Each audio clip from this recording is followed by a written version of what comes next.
Hello everyone, Eric here from 7th Circle Hobbies, and today we're going to build a Bandit Tower.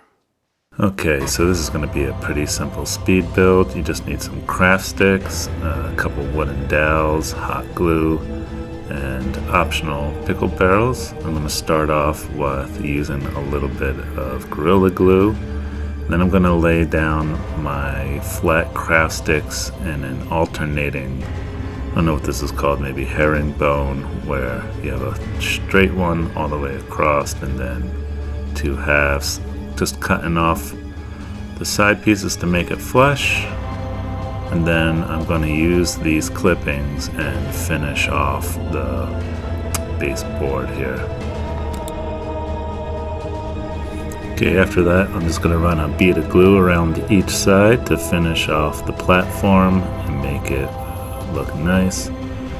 Just have to go to each corner and trim off the excess once you're done.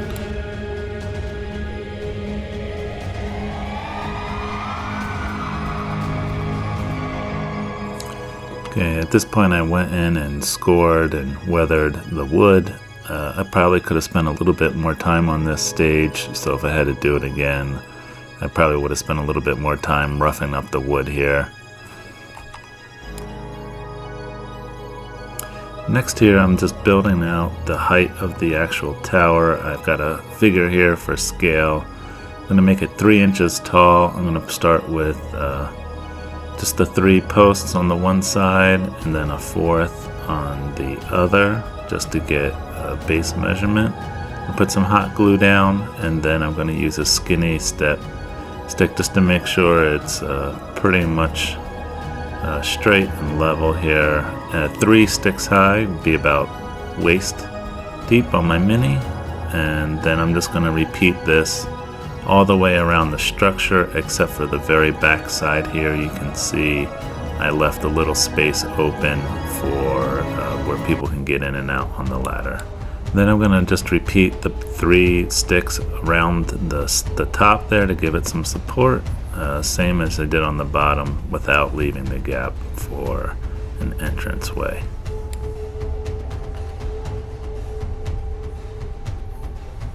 Okay, so when you're finished this process, that's what you should have. We'll go build the legs next, and then I'll show you how to do the roof as well.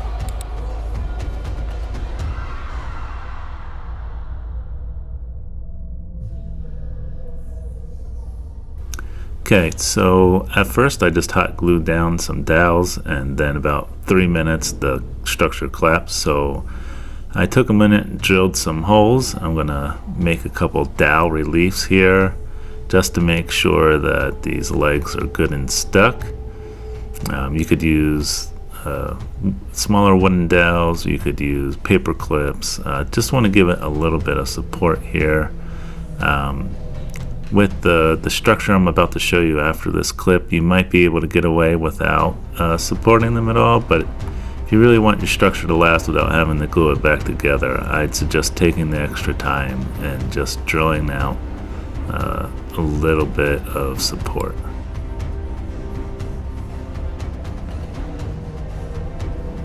You know, you can make your tower as tall as you want, but these legs are about 6 inches tall. My walls for the Bandit Fort are a little bit over 2 inches, so I wanted to give it the impression that it could see clear over out into whatever forest or badlands that it's overlooking. And then once you're ready, just take a little dab of glue, push in your supported legs, and then we're going to start supporting the structure so that the legs are not so wobbly.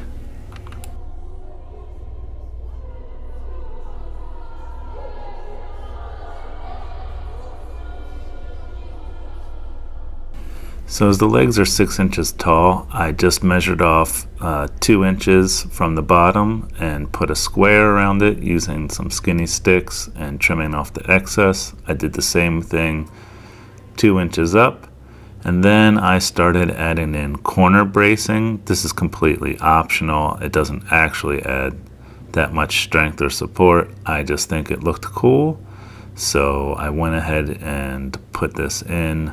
And this is achieved simply by cutting 45-degree angles in opposite corners. So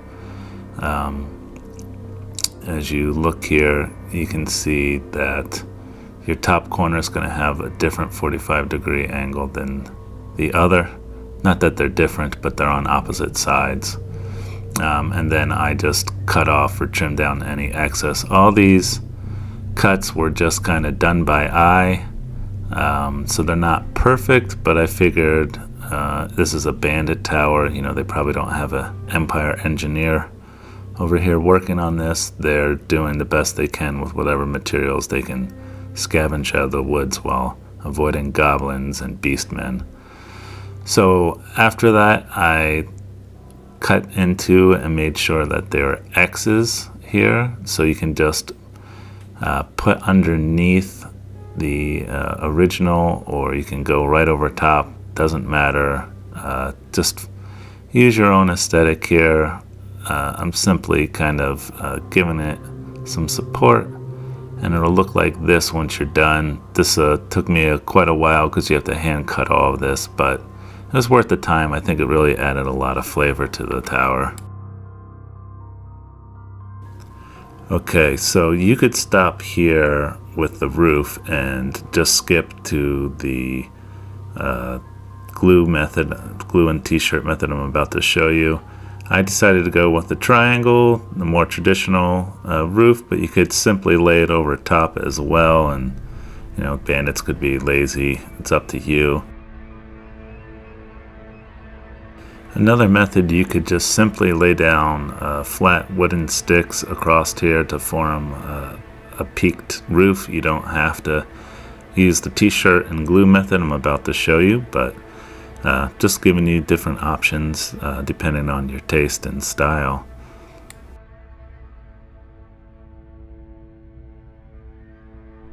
But if you want to give the t-shirt and glue method, let's get into my bad macho man impersonation. Oh yeah, brother!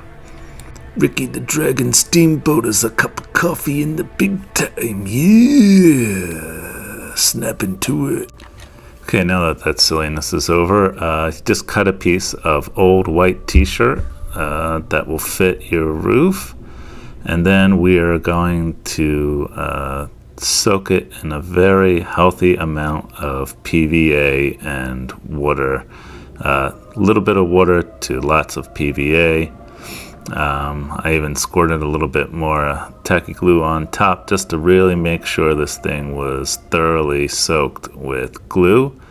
If you look at a video I'll link in the description from Real Terrain Hobbies, he uses tissue toilet paper, and that method looks like a nightmare just because it's so flimsy and thin. You'll spend 5 times as long trying to get the same effect. I clamped this down, but you really didn't need to. It dries overnight and it's rock hard, and it's going to stay exactly where you put it. So I think this is a superior method to using toilet paper, although it does require a sacrificial shirt that you might have laying around. I've used one for like the last 6 months on different projects, so a little bit will go a long way. You can also make things like scrolls and battle flags and things of that nature using this method. I just took 2 pieces of scrap here that had been soaked, and it has a really nice look. Once that's done, I trimmed off any excess pieces around the edges there, and it's ready to go. Using again the scrap pieces from the construction of the tower, I took 2 coffee stirrers and built myself a little ladder here. First at 1-inch intervals, but that didn't look right, so I went in and added just a bunch more pieces till it looked like an actual step ladder that someone would throw together out in the wilderness.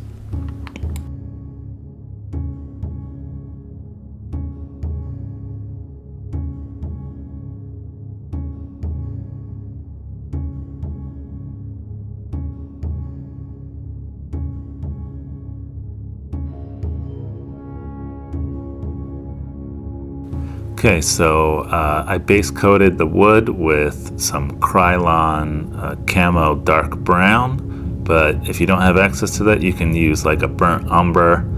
I followed that with a lighter browned dry brush of chestnut, and then I finished off the wood color with another dry brush of territorial beige. The cloth was really easy. I just put on some antique white, and I didn't really clean out the territorial beige from the brush, but it actually had a nice kind of dirtied and weathered effect that really added some character, I think, to the tarp over here, the canvas that they stretched over to give them some break from the sunlight here. I think it looks really nice, and once you get some close-ups here, I think you can see that it'll do well. The other thing, you can color this red, black, whatever your bandit's warband might be. Feel free, don't have to do it in white. And then the final finishing touches here, I hate jute twine. I don't know why. I kill myself with this stuff, but you can wrap it around the corners to really give it kind of that authentic cobbled together effect, if that's what you like. That's it in a nutshell. You can build several of these, add them to your collection, expand your Bandit Fort however you want. With that being said, I really want to thank everyone for subscribing.